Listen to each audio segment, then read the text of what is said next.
Magandang hapon po. Pansamantala po naming pinuputol ang inyong pinapanood na programa para sa mahalagang pahayag mula kay Chris Aquino tungkol sa lagay ng kalusugan ng kanyang inang, si dating Pangulong Cory Aquino. Kasama niya ngayon ang ating Chief Correspondent, Corina Sanchez. Corina.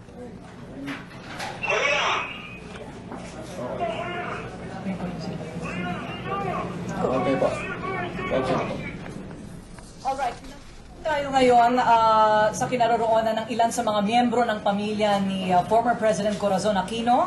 Si Ms. Chris Aquino ay naririto, ang kanyang anak. Gayon din si Senador Benigno Noynoy Aquino para maghatid sa atin ng medyo malungkot pong balita tungkol sa kondisyon ng kanilang ina. Meron silang inihandang statement o pananalita mula sa kanilang pamilya at narito ngayon si Chris Aquino para sa maikling anunsyo ng kondisyon ng kanilang inang si former President Cory Aquino. Chris?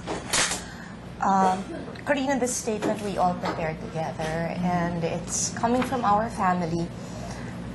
Our mother had suffered from an episode of high blood pressure and difficulty in breathing, followed by fever during the week in between Christmas and New Year. Since that time, we all became concerned because of her persistent cough, loss of appetite, and her noticeable weight loss.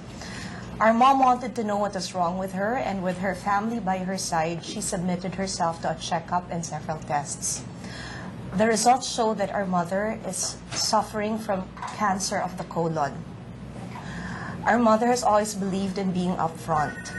Over and above everything else, she's a woman who has lived her entire life entrusting everything to the Lord, and she has always been a woman of great faith. Ang pamilya po namin ay kagaya lamang ng sa inyo. Okay. Manatiling nakatutok sa ABS-CBN para sa iba pang nagbabagang balita.